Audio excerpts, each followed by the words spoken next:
Baik, Assalamualaikum warahmatullahi wabarakatuh.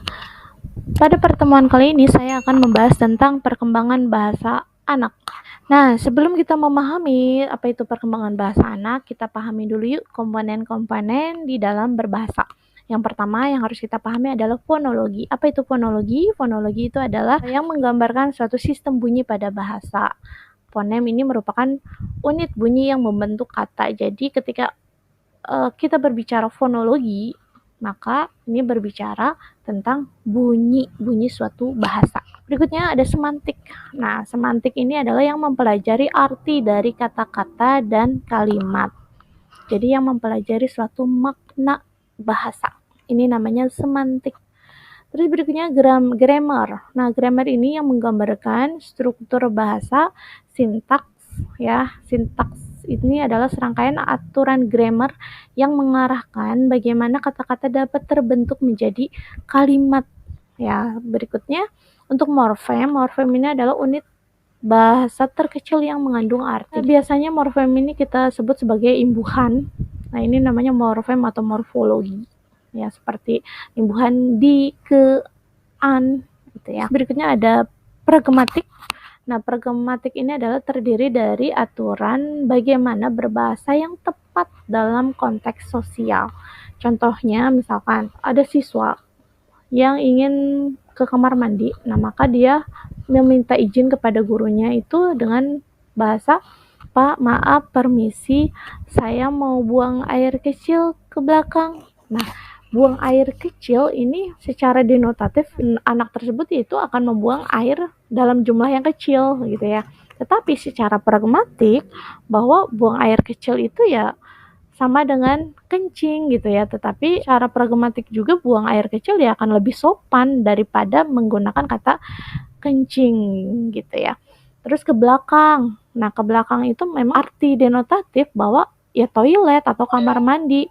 Tetapi secara pragmatik itu ya kalau kita memberikan bahasa seperti itu ya kurang sopan, maka secara pragmatik ya kita harus merubah kamar mandi menjadi ke belakang sehingga sesuai dengan konteksnya. Nah, berikutnya, teori perkembangan bahasa anak ini terbagi menjadi beberapa teori. Yang pertama adalah teori nativis. Teori nativis itu tokohnya adalah Noam Chomsky. Nah, Chomsky ini mengatakan bahwa penguasaan bahasa pada anak-anak ini bersifat alamiah atau nature. Pandangan ini tidak berpendapat bahwa lingkungan punya pengaruh dalam pemerolehan bahasa, melainkan menganggap bahwa bahasa ini merupakan pemberian biologis sejalan dengan terbukanya kemampuan lingual yang secara genetis telah diprogramkan.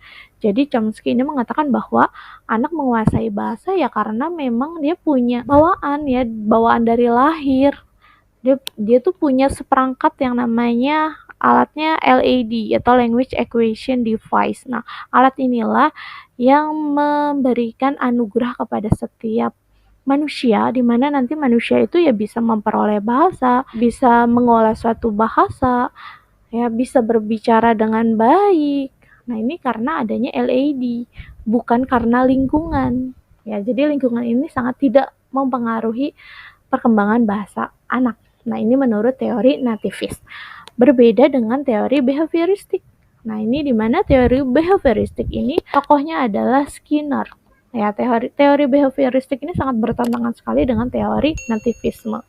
Yang mana teori behavioristik ini adalah proses pemerolehan bahasa pertama ini dikendalikan dari diri si anak, yaitu oleh rangsangan yang diberikan melalui lingkungan.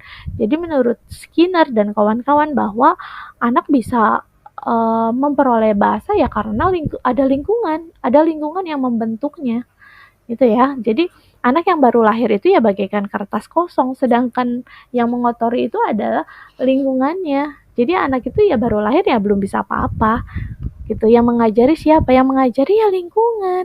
Nah, di mana di setiap proses perkembangan bahasa terutama ditentukan oleh lamanya latihan yang diberikan oleh lingkungannya. Jadi semakin banyak latihan, maka anak itu semakin bagus perkembangan bahasanya. Ya, di mana di sini kemampuan yang sebenarnya dalam berkomunikasi adalah dengan prinsip pertalian SR atau stimulus respon dan proses-proses peniruan. Nah, jadi anak ini dia memperoleh bahasa dan bahasa anak berkembang ya karena adanya stimulus dan respon. Semakin banyak stimulus yang diberikan oleh anak, maka anak tersebut akan semakin bagus responnya.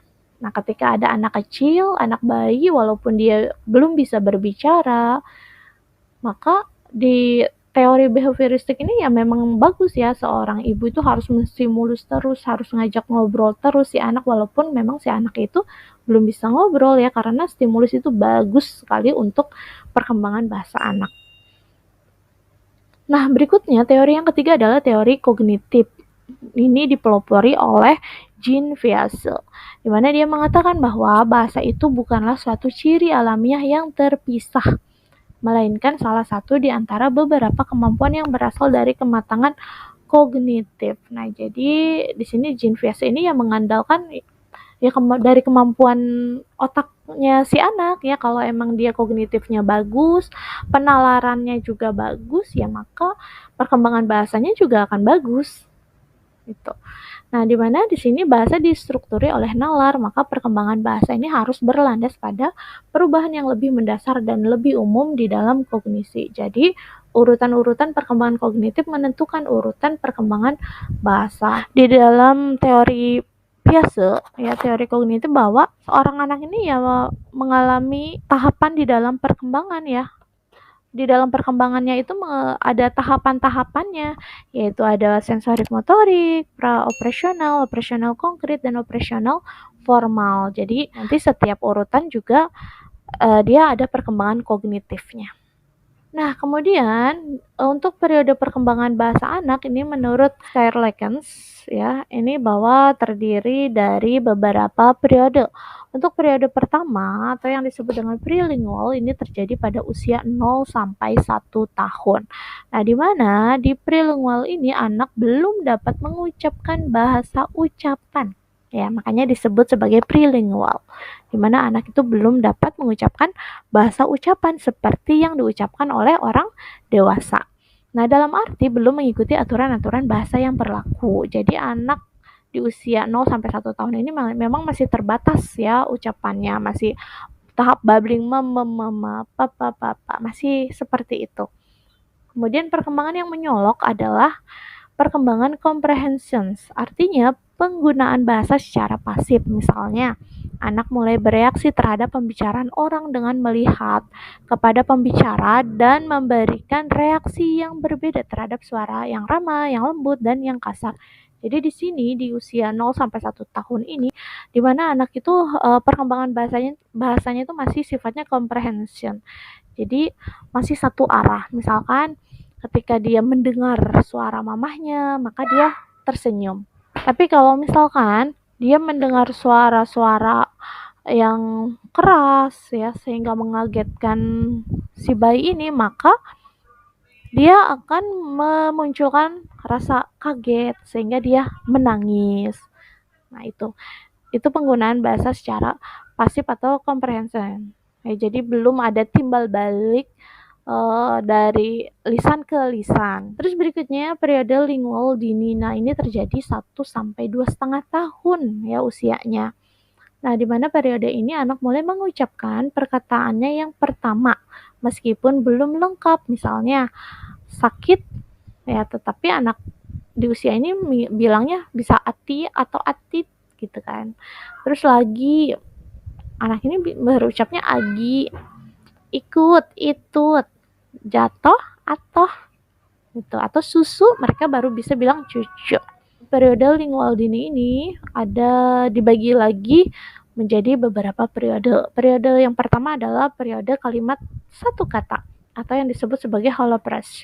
Jadi satu kata ini anak itu baru bisa berucap satu kata aja ya, tetapi memiliki banyak makna. Misalkan anak tersebut bilang cucu. Nah, maka orang dewasa itu mengartikannya bisa macam-macam. Ya, bisa jadi oh anak ini mau susu. Persepsi yang kedua, kenyang. Oh apa kenyang ya? Kok dari tadi bilangnya cucu terus. Atau persepsi yang ketiga, anak ini hanya menunjukkan kalau di belakang mamahnya itu ada susu, makanya dia bilang cucu. Ini periode satu kalimat. Berikutnya periode kalimat dua kata. Nah, ini terjadi pada sekitar usia 18 bulan. Nah, misalkan anak bilang mama cucu. Bisa jadi kemungkinan pertama anak ini ingin susu, yang kedua ingin menunjukkan bahwa mamah itu susu. Atau kemungkinan yang ketiga anak ini ya memang kenyang, menunjukkan mamanya bahwa saya udah kenyang ma minum susu. Itu karena anak memang masih terbatas ya pengucapannya, sehingga dia baru bisa berucap dua kata. Nah kemudian seiring dengan berjalannya umur mereka ya, anak itu bisa mengucapkan kalimat lebih dari dua kata. Nah, pada periode ini penggunaan bahasa tidak bersifat egosentris lagi, melainkan anak sudah mempergunakan untuk komunikasi dengan orang lain. Jadi, artinya bahwa bahasa yang dia keluarkan itu, yang mengerti itu tidak hanya dia aja gitu ya, tetapi orang lain pun bisa kok mengerti apa kata dia. Yang tadinya anak itu berucap mama, cucu, baru bisa berucap itu. Nah, di tahap ini anak itu sudah bisa berucap mama, dek mau cucu. Artinya bahwa dia mau susu. Ma, dek nyang. Artinya bahwa dia tuh kenyang gitu kan. Jadi dia tuh sudah mampu memunculkan kalimat 3 kata sehingga tidak hanya dia aja yang mengerti, orang lain pun bisa memahami apa kata dia.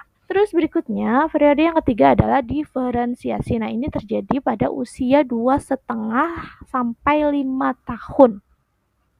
Di mana pada periode ini adalah periode akhir periode secara garis besar anak telah menguasai bahasa ibunya. Artinya hukum-hukum tata bahasa yang pokok dari bahasa dewasa telah dikuasai. Artinya di sini bahwa anak itu memang siap ya menguasai bahasa pertama atau bahasa ibunya. Terus berikutnya boleh dikatakan telah berakhir. Mungkin masih ada kesukaran pengucapan konsonan yang majemuk dan sedikit kompleks. Jadi di sini anak itu yang tadinya bilang cucu, tetapi di tahap periode diferensiasi anak itu tidak bilang cucu lagi, tetapi sudah fonologinya sudah bagus ya, bilang susu gitu. Tetapi memang tidak semua anak bisa berucap seperti itu di usia diferensiasi. Kemudian perbendaharaan kata sedikit demi sedikit mulai berkembang ya, kata benda dan kata kerja mulai lebih terdiferensiasi dalam pemakaiannya. Hal ini ditandai dengan penggunaan kata depan, kata ganti, dan kata kerja bantu. Jadi di sini anak itu ya sudah di dalam pengucapannya, di dalam komunikasinya ya sudah mampu menggunakan kata benda, kata depan ya. Misalkan dia menunjukkan mah ikan dimakan kucing. Nah, ikan dimakan kucing.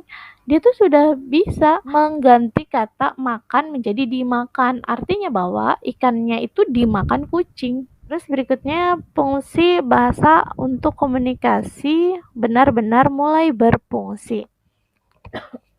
Persepsi anak dan pengalamannya tentang dunia luar mulai ingin dibaginya dengan orang lain dengan cara memberikan kritik, bertanya, menyuruh, memberitahu, dan lain-lain. Sini bahwa anak di usia 5 tahun, di usia diferensiasi ini memang anak ini lebih senang bercerita ya, bercerita tentang pengalamannya, baik abstrak ataupun tidak. Nah, dia tuh mau bercerita panjang lebar ya. Misalkan ketika ada anak balita ya, dia belum sekolah, tetapi karena dia mendengar temannya bercerita tentang sekolahnya, akhirnya dia tidak mau kalah. Oh, dia bercerita juga tentang gurunya. Padahal anak tersebut belum sekolah, tetapi dia mampu menceritakan tentang gurunya. Nah, itu adalah hal-hal yang penuh dengan imajinatif. Itu. Nah, anak di usia segini juga bisa memberikan kritik. Ya, misalkan ketika ada orang yang berbicara dengan nada yang terlalu tinggi, dia bisa memberikan kritik. Bisa nggak om bicaranya pelan-pelan? Nah, dia bisa seperti itu. Berikutnya mulai terjadi perkembangan di bidang morfologi, ditandai dengan munculnya kata jamak, perubahan akhiran, perubahan kata kerja, dan lain-lain.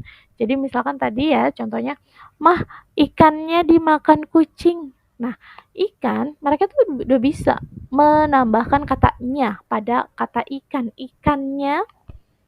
Nah, kemudian makan. Mereka juga sudah bisa menambahkan kata depan dimakan. Ikannya dimakan kucing. Keempat, kemudian adalah periode bahasa sesudah usia 5 tahun. Nah, di dalamnya itu, di mana anak itu sudah mampu menguasai struktur sintaksis dalam bahasa pertamanya, sehingga ia dapat membuat kalimat lengkap. Karena seiring berjalannya dengan waktu, ya, anak juga semakin bertambah umurnya, mereka juga sudah bergaul di luar, ya, dengan teman-temannya, maka banyak sekali kosakata yang sudah oleh, sehingga dia mampu membuat kalimat secara lengkap. Nah, berikutnya di usia 5-8 tahun ini juga muncul ciri-ciri baru yang khas pada bahasa anak, yaitu kemampuan untuk mengerti hal-hal yang abstrak pada taraf yang lebih tinggi. Baru kemudian sesudah anak ke 8 tahun, bahasa menjadi alat yang betul-betul penting baginya untuk melukiskan dan menyampaikan pikiran. Jadi di usia 5-8 tahun ini memang usia anak ya sekolah ya, dimana memang mereka itu ya dituntut untuk bisa baca, dituntut untuk bisa nulis ya, apalagi nanti di usia 8 tahun ke atas ya mereka sudah diajarkan dan harus mampu untuk belajar mengarang ya, sehingga bahasa itu merupakan bagian vital bagi anak. Kemudian faktor-faktor yang mempengaruhi perkembangan bahasa. Yang pertama adalah kesehatan. Kesehatan ini penting sekali bagi anak ya untuk mempelajari suatu bahasa. Agar anak bahasanya berkembang dengan baik, maka kita perlu memberikan gizi, nutrisi yang baik kepada anak. Terus berikutnya kita cek juga nih kesehatan pendengarannya, alat pita suaranya bagus atau tidak. Karena ketika anak yang pendengarannya kurang, ini juga akan mempengaruhi daya simaknya, ya, sehingga akan mempengaruhi kemampuan berbicaranya. Nah, kemudian intelijensi. Nah, intelijensi juga mempengaruhi perkembangan bahasa anak.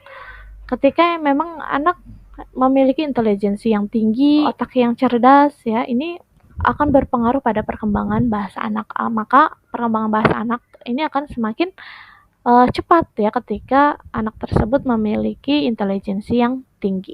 Begitupun sebaliknya, apabila anak yang memiliki intelijensi rendah ya maka perkembangan bahasanya pun akan terhambat. Berikutnya di sini status sosial ekonomi keluarga. Nah, ini menurut Hetzer dan Randolph ya, bahwa status sosial ekonomi keluarga ini juga sangat mempengaruhi perkembangan bahasa. Jadi ketika anak orang kaya ya, perkembangan bahasa ini lebih cepat dibanding dengan anak orang miskin. Kenapa? Karena kalau anak orang kaya, ini segala sesuatunya itu difasilitasi oleh orang tuanya. Ketika dia mau menggambar, ada buku gambarnya. Ketika dia mau cerita, tersedia buku cerita di rumahnya. Ketika anak tersebut mau belajar bahasa Inggris, maka dipanggilkanlah guru les. Nah, berbeda dengan anak yang dari keluarga orang miskin. Anak tersebut bisa jadi tidak diperhatikan perkembangan bahasanya oleh orang tuanya karena memang terlalu sibuk. Terus keterbatasan pendidikan orang tuanya juga sangat minim. Ya, terus fasilitas di rumahnya juga sangat minim juga. Nah, ini akan mempengaruhi perkembangan bahasa anak. Terus berikutnya jenis kelamin. Nah, biasanya anak perempuan dengan anak laki-laki itu perkembangan bahasanya berbeda.